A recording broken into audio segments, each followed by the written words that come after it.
Kata Imam Hasan Al-Basri, beliau mengatakan yang dimaksudkan tawadhu itu adalah ketika engkau keluar dari kediaman rumahmu, lalu engkau menemui dengan seorang muslim, kemudian engkau merasa dia mulia, lebih mulia daripada diri.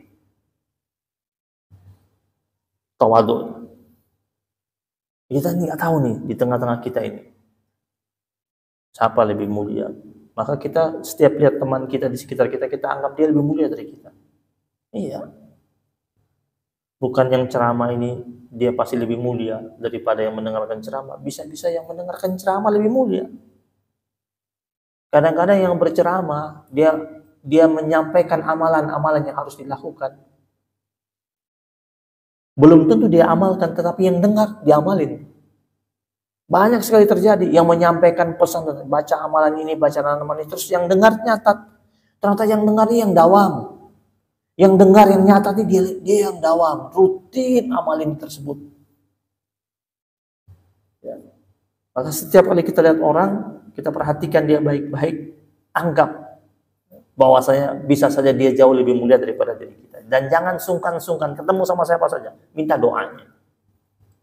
Bisa saja hari itu posisi dia lagi baik, lebih mulia di sisi Allah Subhanahu wa taala. Doanya mustajabatun indallah. Doanya kabulkan sama Allah Subhanahu wa taala.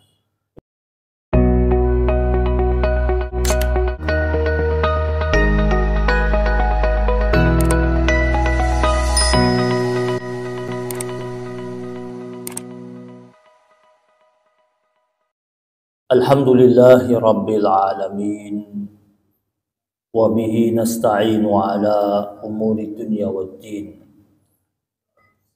والصلاة والسلام على سيد المرسلين حبيبنا وشفيعنا ومولانا محمد وعلى آله وأصحابه أجمعين اللهم صل وسلم على سيدنا محمد وعلى آل سيدنا محمد Subhanaka la ilma lana illa ma 'allamtana innaka antal alimul hakim subuhun qudusun rabbuna wa rabbul malaikati war ruh.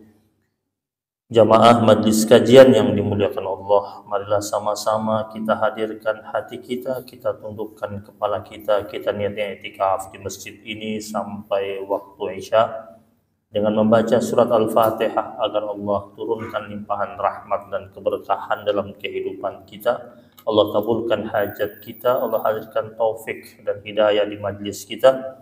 Dan kita doakan yang telah mewakafkan masjid ini, yaitu atas nama almarhumah Fatimah Fadl Al-Amri dan almarhum Muhammad bin Said Awad Martak.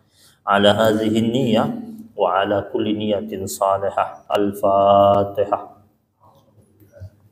Bismillahirrahmanirrahim. Alhamdulillahi rabbil alamin arrahmanir rahim maliki yaumiddin iyyaka na'budu wa iyyaka nasta'in ihdinas siratal mustaqim siratal ladzina an'amta 'alaihim ghairil maghdubi 'alaihim waladdallin. Jamaah yang dimuliakan Allah Subhanahu wa taala, tema kita pembahasan kali ini yaitu materi tazkiyatun nafas tentang tawadhu. Apa itu tawadhu? Tawadhu adalah sifat mulia, namun sedikit yang memilikinya. Biasanya ketika seseorang itu memiliki gelar yang mentereng, sudah memiliki ilmu yang tinggi, harta yang begitu banyak, sedikit sekali yang memiliki kerendahan hati. Ya, yaitu tawadhu itu. Tawadhu itu artinya kerendahan hati. Padahal kita sering mendengar ada ungkapan yang mengatakan bahwasanya hidup seperti padi, semakin berisi, kian semakin merunduk. Tapi ternyata itu hanya sekedar ungkapan dan kata-kata, dalam prakteknya sulit untuk dilakukan.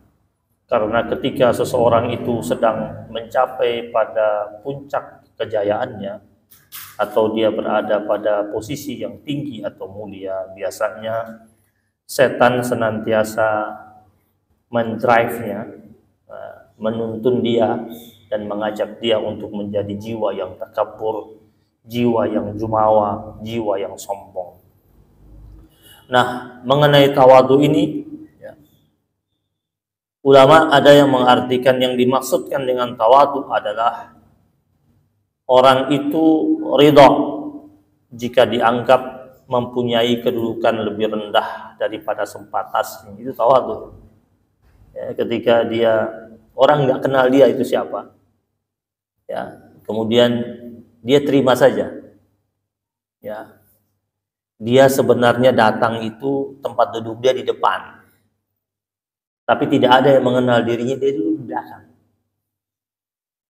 Ya, sampai nanti ada yang mengenalnya, mengajak ke depan. Tapi kalau dia masuk, nih, nggak kenal siapa saya, mana tempat duduk saya, nah itu belum tawadu.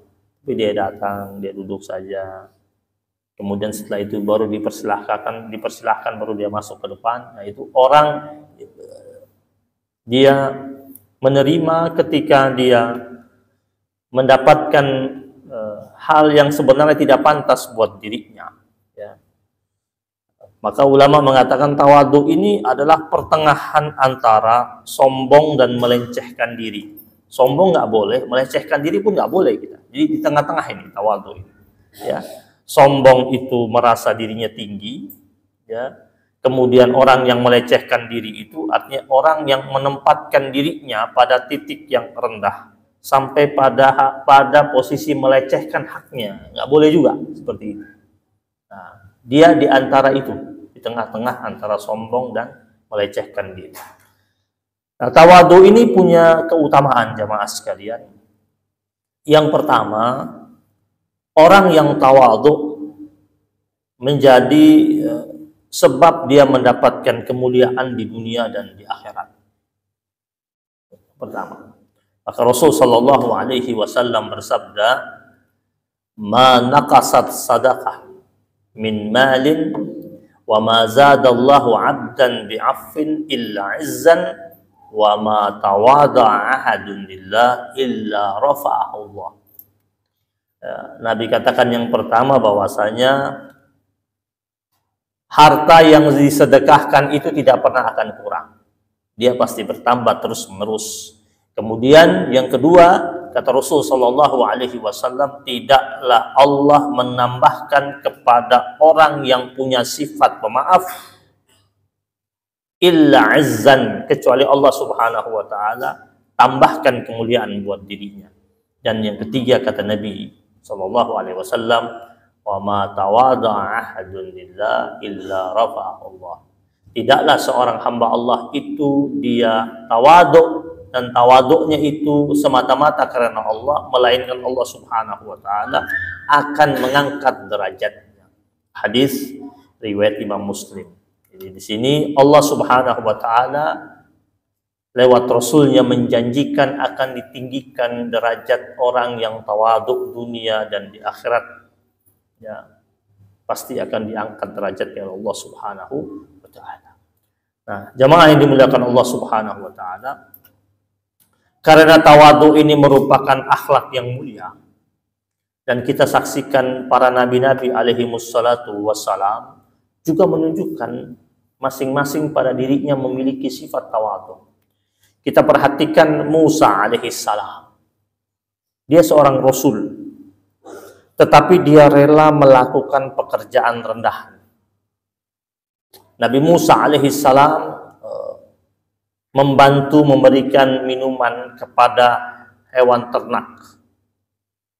Nabi Musa alaihi salam pernah menolong 2 orang wanita yang dimana ayah mereka sudah tua renta, dan Nabi Musa menolong mereka untuk mengangkat ayat buat mereka.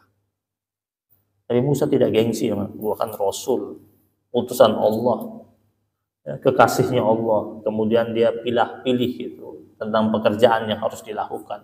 Bahkan pernah terjadi Nabi Musa sempat ada keluar sedikit kesombongan intelektualnya ketika Nabi Musa pernah mengatakan, Ana a'lamul qaum, kata Nabi Musa, akulah orang yang paling pandai di negeri ini.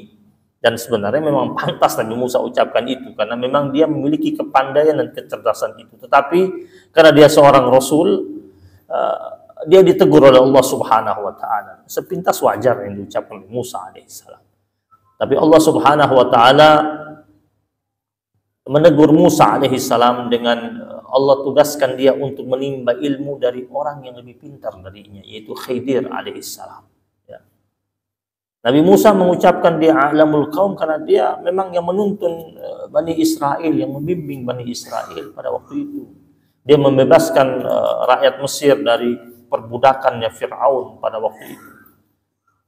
Tapi Allah Subhanahu wa Ta'ala memberikan pelajaran padanya. Yang pertama, Allah berikan pelajaran kepada Musa alaihissalam, dipertemukan dengan Khidir yang memiliki tingkatan pengetahuan dan keilmuan serta kearifan yang jauh lebih tinggi daripada Musa alaihissalam. Bahkan kalau kita lihat kisah itu, seakan-akan Nabi Musa yang cukup cerdas itu dipelonco ya, sama Khidir alaihissalam ya, yang ternyata memiliki wawasan keilmuan yang begitu tinggi. Dan Musa alaihissalam mengikuti Khidir berkali-kali, dan ternyata Musa alaihissalam tak sanggup sampai Khidir mengatakan innaka lan tastati'a ma'iya sabra. Ya, engkau nggak sabar sama saya. Khidir ikut saya tapi nggak boleh banyak tanya. Nabi Musa orangnya reaktif pada waktu itu. Akhirnya Khidir mengatakan ternyata engkau tidak sanggup untuk sabar bersama saya. Dan Allah Subhanahu wa Ta'ala ajarkan pada Musa alaihissalam dengan keilmuan yang sudah dia miliki itu. Tetap Allah ajarkan kepada Musa untuk terus membaca doa Rabbi zidni ilman. Kita juga diajarkan sama Nabi kan. Nabi juga baca terus. Nabi ajarkan kita umatnya Rabbi zidni ilman warzuqni fahman. Walaupun sudah banyak yang kita kaji, sudah banyak yang kita pelajari, tetap kita ucapkan Rabbi zidni ilman. Ya Allah, ya Tuhan kami, limpahkan kami ilmu pengetahuan. Nabi Musa pada akhirnya dia tunjukkan kerendahan hatinya, di mana Allah Subhanahu wa Ta'ala abadikan dalam surat Al-Kahfi. Ketika Musa alaihissalam berucap kepada pembantunya yang mengikutinya, surat Al-Kahfi ayat 60, wa idh qala Musa li fatahu la abrahu hatta ablugha majma'al bahrain aw amdiya huquba. Musa alaihissalam mengatakan waktu itu, ya, dia bilang sama pembantunya, dia mengatakan, aku tidak akan berhenti berjalan sebelum sampai di pertemuan dua lautan, Majma'al Bahrain. Atau aku akan berjalan terus bertahun-tahun. Semangat dia untuk sampai menemukan orang yang memiliki pengetahuan di atasnya. Kemudian mau belajar dengan orang tersebut, yaitu Khidir alaihissalam. Ya.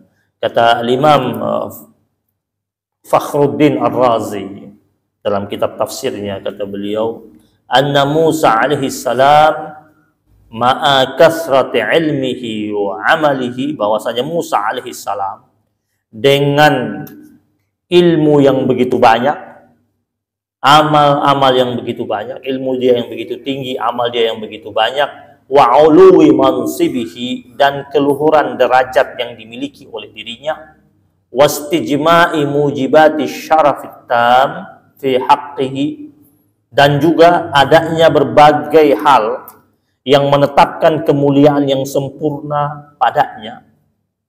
Jadi maksudnya dengan segala macam bentuk kesempurnaan yang terhimpun dalam dirinya itu, zahaba ilal Khidir, dia pergi cari Khidir alaihissalam, li talabil ilmi, untuk menuntut ilmu, dan merendahkan dirinya di hadapan Khidir.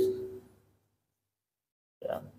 Dia bilang sama pembantunya, saya akan cari itu yang Allah perintahkan di Majma'al Bahrain itu sampai ketemu, atau saya jalan terus.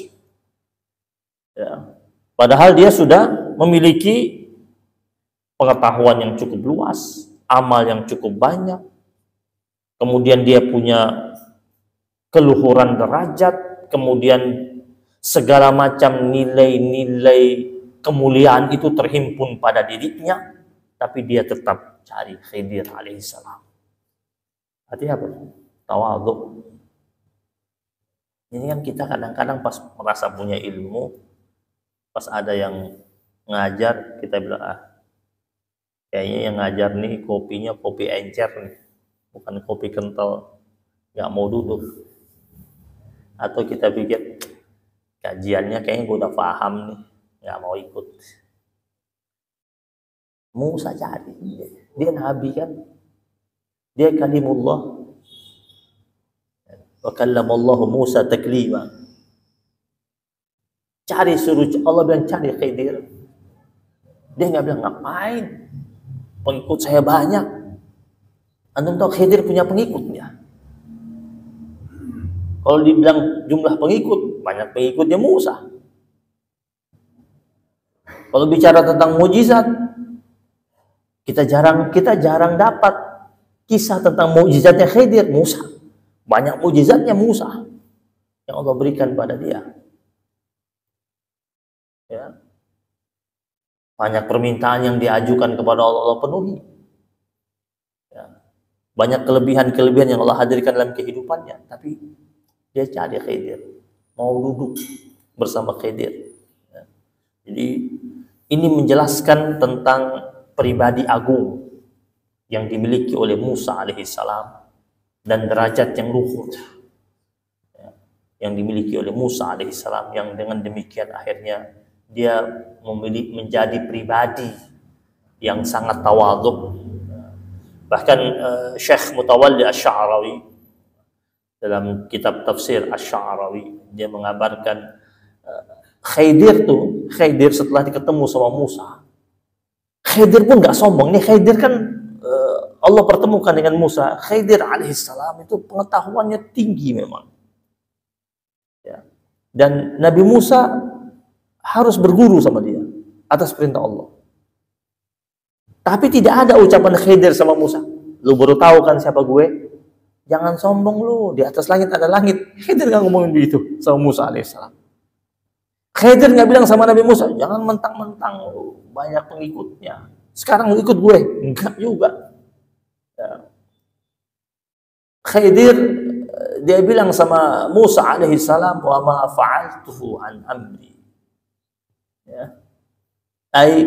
Kata Syekh Mutawalli Sya'rawi, atau yang dimaksud sama Khidir wa ma fa'altuhu an amri dalam surat Al-Kahfi itu ayat 82, maknanya adalah annama hadatsa kana bi amrillah. Jadi Khidir bilang, ini yang saya buat sama kamu ini bukan kemauan saya.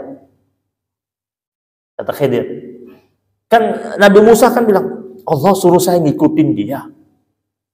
Tapi yang dia buat aneh-aneh nih, ya kan? Tidak dapat ditangkap oleh logika biasa. Tapi Khidir bilang, ini bukan maunya saya.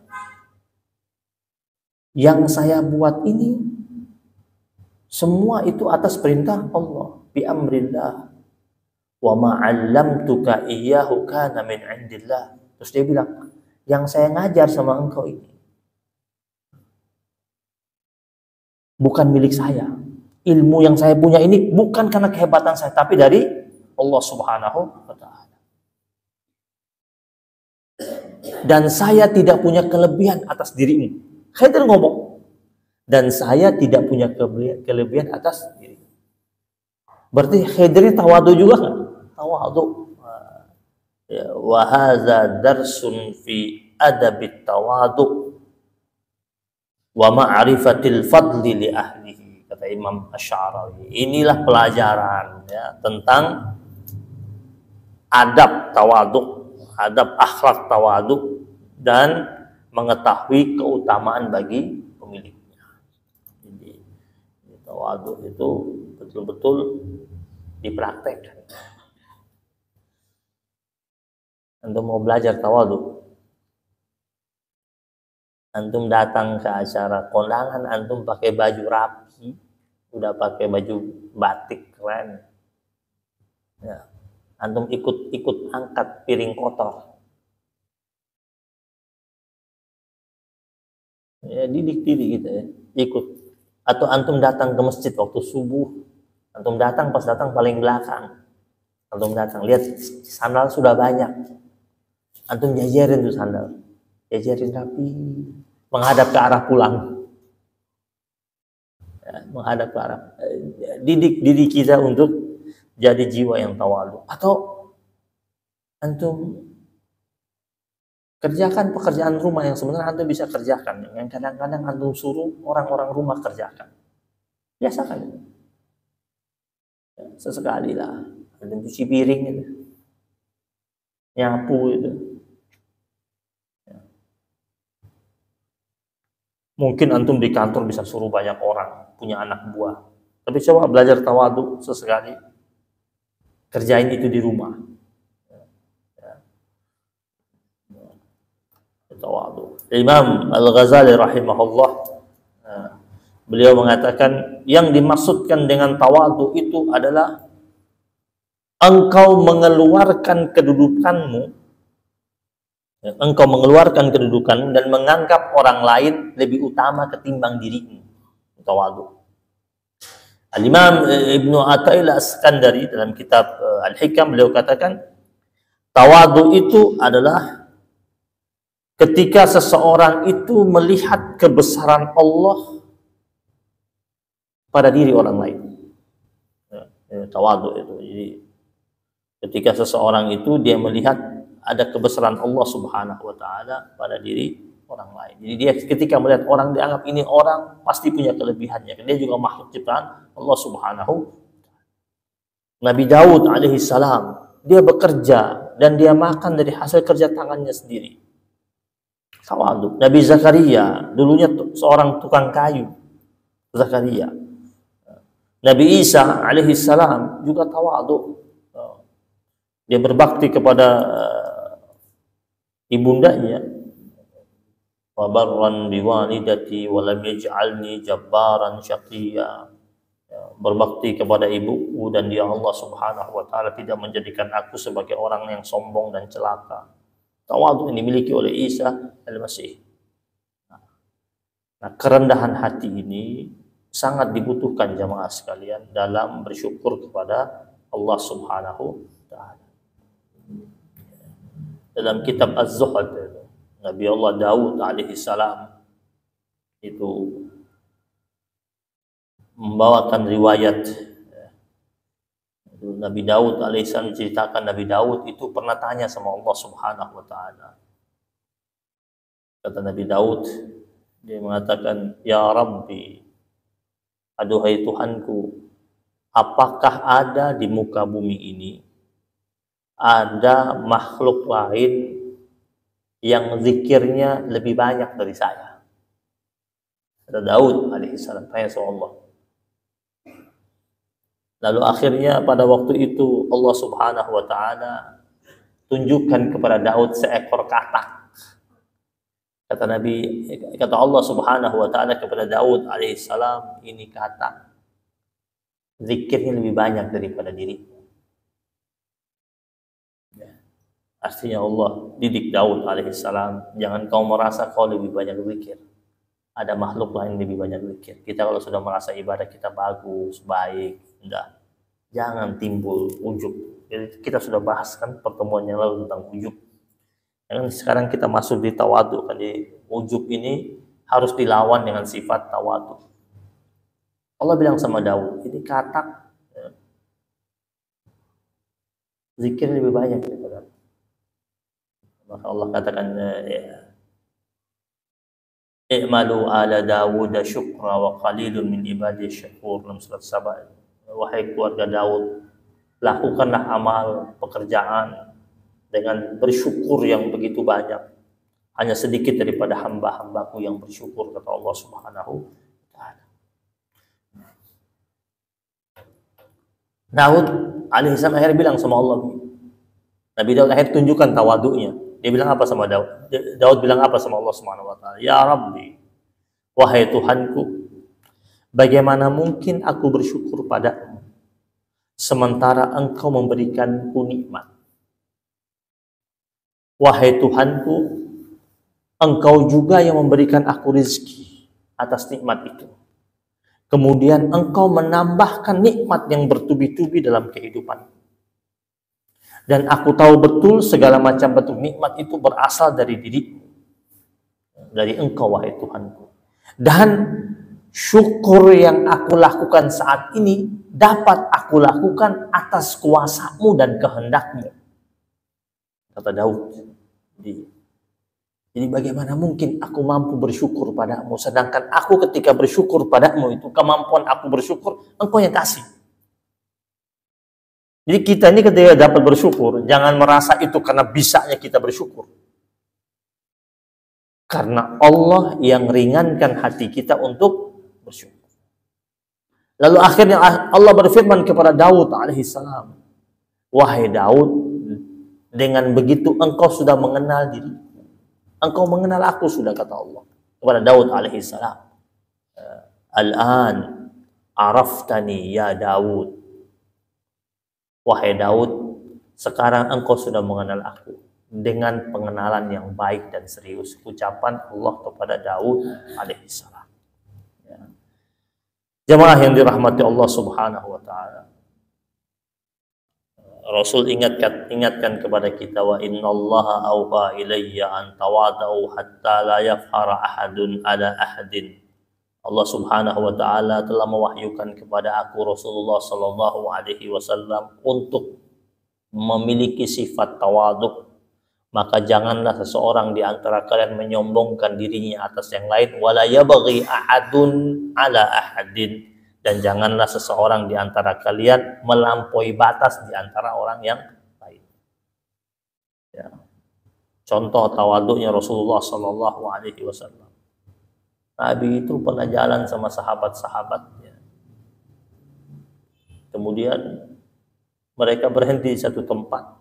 Kemudian akan bangun tenda untuk istirahat.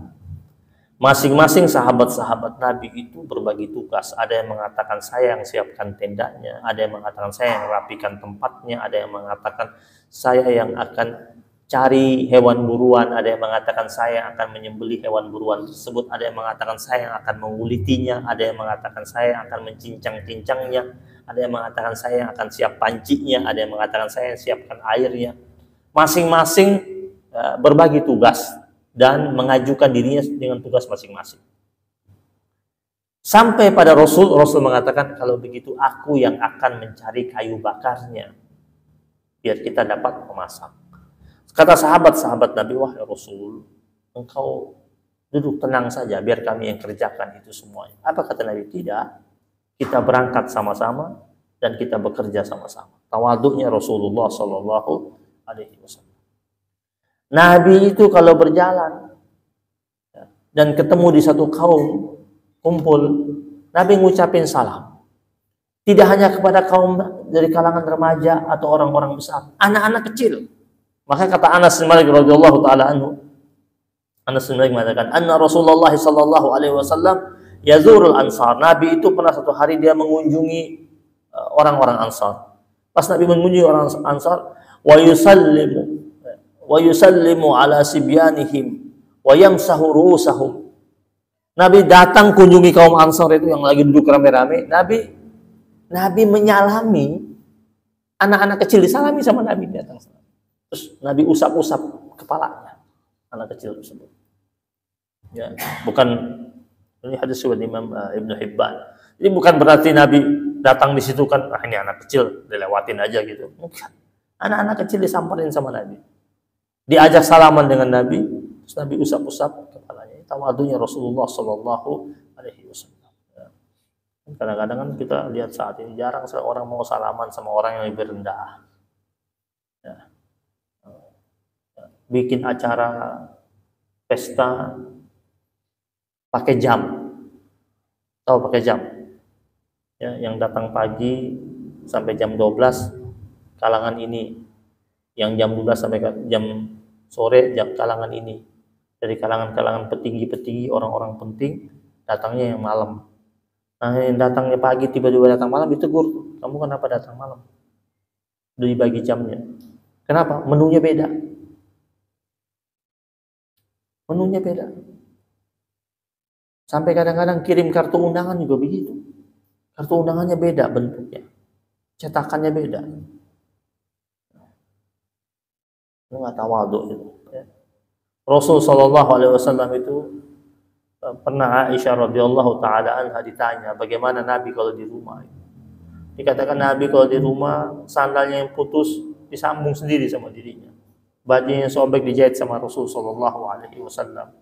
Dari Urwah ya, tanya sama Aisyah radhiyallahu taala anha, ya ummul mukminin, ayyu syai' kana yasna'u Rasulullah sallallahu alaihi wasallam idza kana 'indak. Ya. Apa yang dilakukan sama Nabi kalau Nabi sedang bersama dengan dirimu? Kata Aisyah radhiyallahu taala anha, yang dilakukan sama Nabi seperti kalian, apa yang kalian lakukan di rumah? Bantu istri kalian. Nabi begitu juga. Masa sih, kata Urwah? Iya benar. Nggak ada Nabi diminta tolong sama istrinya terus, gua Rasulullah, jangan suruh-suruh. Enggak. Kepala negara nih, enggak juga. Panglima perang ini kan Nabi, panglima perang juga iya, Rasul juga iya, kepala negara juga iya, hakim juga iya, Rasulullah. Ada sama dirinya semua. Kata Aisyah, dia melakukan apa yang biasa dilakukan oleh orang-orang biasa. Ada kisahnya.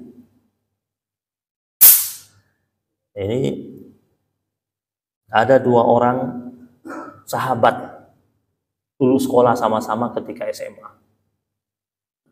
Ahmad dan Zainal. Zainal ini anak orang mampu. Ahmad ini anak orang biasa. Anak orang biasa Ahmad. Waktu sekolah biasanya Ahmad ini suka dibantu sama Zainal, bantu finansialnya. Zainal anak orang kaya. Setelah lulus SMA, mereka masing-masing merantau. Ahmad ini sekolah di sekolah yang bagus lagi, melanjutkan kuliah dan lain sebagainya. Si Zainal ini, Ahmad entah pergi kemana. Beberapa tahun berlalu. Suatu hari Zainal dia bawa kendaraannya, hendak berangkat keluar kota. Kemudian masuk waktu zuhur. Dia mampir di sebuah masjid yang cukup besar, masjid transit. Masjid, ada mall, ada hotel. Ada masjidnya, ada mallnya di bawah, hotelnya di bawah. Masuklah Zainal di situ, masjid. Mau sholat. Ketika dia masuk, pas selesai dia wudhu, dia pas masuk di masjid, dia berpapasan dengan Ahmad. Lagi ngepel. Dia lihat dari dekat, kamu Ahmad bukan? Oh iya saya Ahmad. Kamu Zainal? Iya, gue Zainal. Pelukan mereka. Masing-masing tanya kabar. Apa kabarmu? Baik. Zainal ceritalah apa pekerjaan dia sekarang. Dengan kedudukannya yang tinggi, mobil dia yang bagus, rumah yang besar, dia ceritakan. Dia bilang, kamu Ahmad apa? Seperti kamu lihat ini. Oh, kamu di masjid? Iya, di masjid saya. Saya mengabdi di masjid, kata Ahmad. Oh ya, baik, silakan. Mau siap-siap sholat. Si Zainal masuk ke dalam, hendak melaksanakan sholat zuhur. Ditepuk ya sama ada anak muda yang pegang kain pel juga. Si Ahmad ini sudah pergi ke belakang. Zainal itu ketika dia mau sholat itu, dia berpikir, kasihan banget ini teman saya Ahmad. Kok hidupnya jadi susah dia? Memang dia dulu orang biasa, tapi dia dulu paling pintar di kelas saya. Apa nasib karena dia orang susah tidak mampu melanjutkan sekolah sampai dia jadi marbot. Dia pikir jadi marbot dia. Kasihan banget dia. Nanti setelah selesai sholat nanti saya mau cari dia, mau temui dia. Saya mau kasih kartu nama, saya ajak dia kerja sama saya. Ini anak pintar. Dia memang suka bantu saya untuk belajar. Dan saya suka bantu dia ketika SMA secara finansial, traktir dia segala macam. Tapi dia banyak ngajarin saya karena memang paling cerdas. Tapi marbot yang satu lagi yang kecil itu tepuk dia. Dia lihat, ada apa? Bapak kenal sama Pak Haji Ahmad? Hah? Haji Ahmad? Iya, tadi yang ngobrol sama Bapak itu Pak Haji Ahmad. Oh, sudah haji dia? Udah Pak, dari dulu Pak, udah lama Pak. Oh, bener? Iya. Nah, yang marbot tadi? Terus anak muda itu ketawa.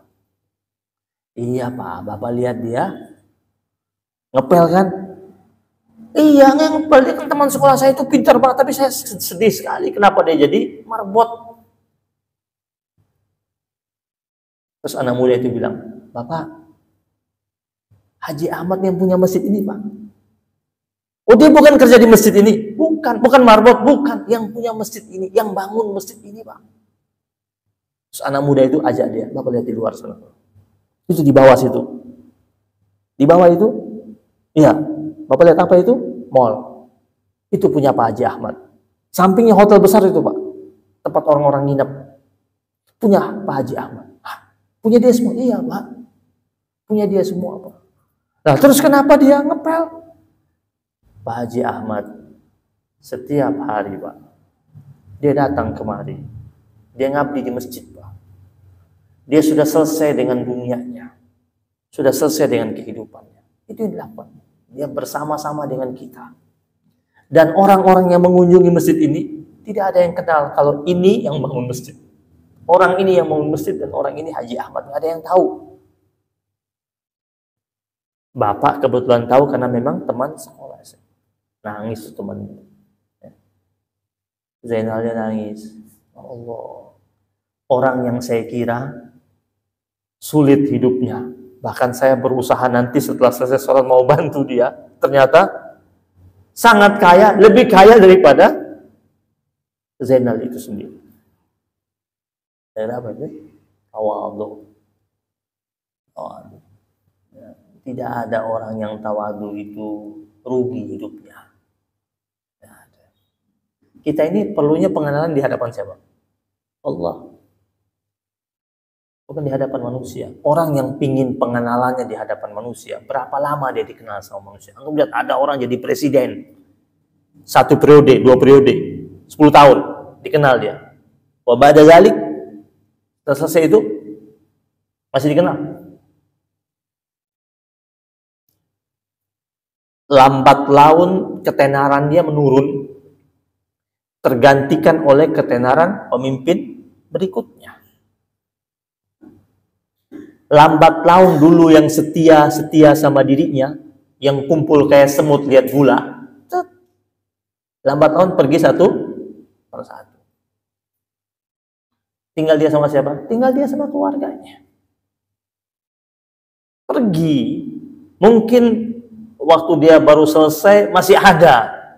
Tapi coba lihat dari tahun ke tahun. Masih terus nggak? Enggak. Kalau kita pingin dipuja dan dipuji sama manusia, berapa lama? Orang jadi artis terkenal. Jalan kemana-mana dipuja sama orang, dipuji sama orang. Berapa lama? Ketika muncul artis yang baru naik, hilang juga pamornya.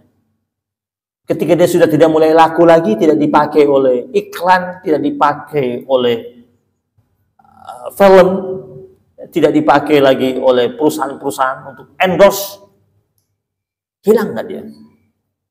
Hilang. Habis masanya.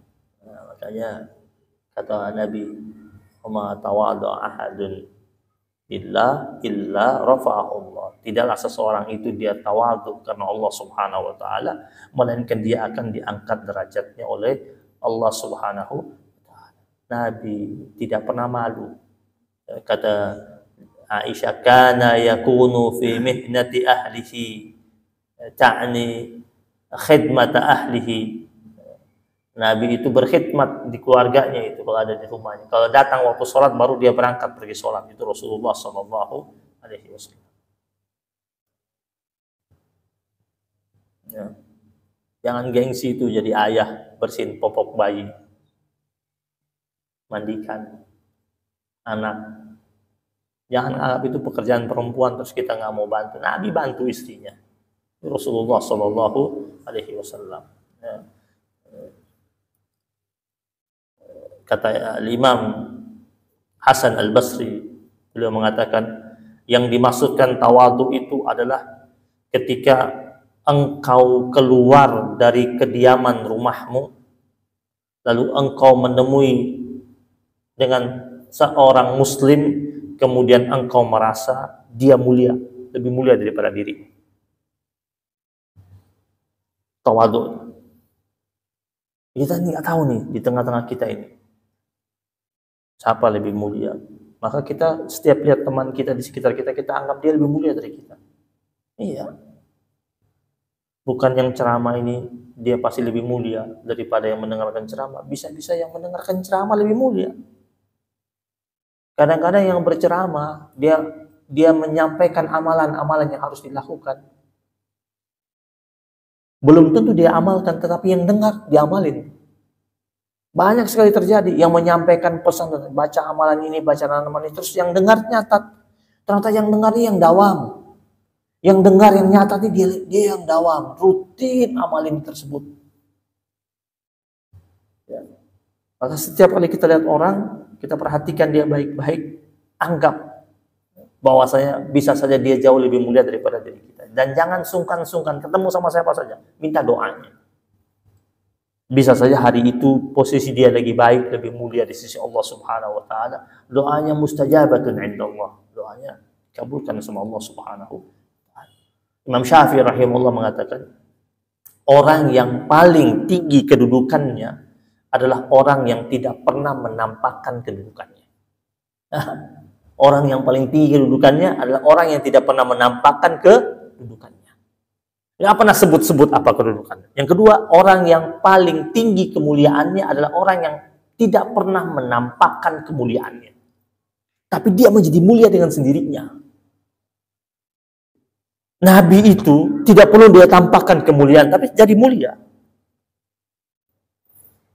Banyak dahulu ulama salafus salihin, kedudukan dia tinggi, tapi tidak pernah menampakkan kedudukan, tapi dia tinggi kedudukannya. Orang yang paling tinggi kedudukannya adalah orang yang tidak menampakkan kedudukannya. Orang yang paling tinggi kemuliaannya adalah orang yang tidak menampakkan kemuliaan. Kata Imam Syafi'i rahimahullah. Wallahu a'lam. Rabbana taqabbal minna innaka antas samiul alim. Wa tub 'alaina ya maulana innaka antat tawwabur rahim. Rabbana la tuzigh qulubana ba'da idh hadaytana wa hab lana min ladunka rahmah innaka antal wahhab. Rabbana innaka jami'un nas liyaumin la raiba fihi innaka la tukhliful mi'ad. Rabbana atina fid dunya hasanah wa fil akhirati hasanah wa qina adzabannar. Wa sallallahu ala sayyidina Muhammadin nabiyil ummi wa ala alihi wa sahbihi wa baraka wa sallam. Alhamdulillahi rabbil alamin. Subhanakallahumma wa bihamdika asyhadu an la ilaha illa anta astaghfiruka wa atubu ilaik. Wabillahi taufiq wal hidayah wal ridha wal inayah wal afu minkum. Wassalamu alaikum warahmatullahi wabarakatuh.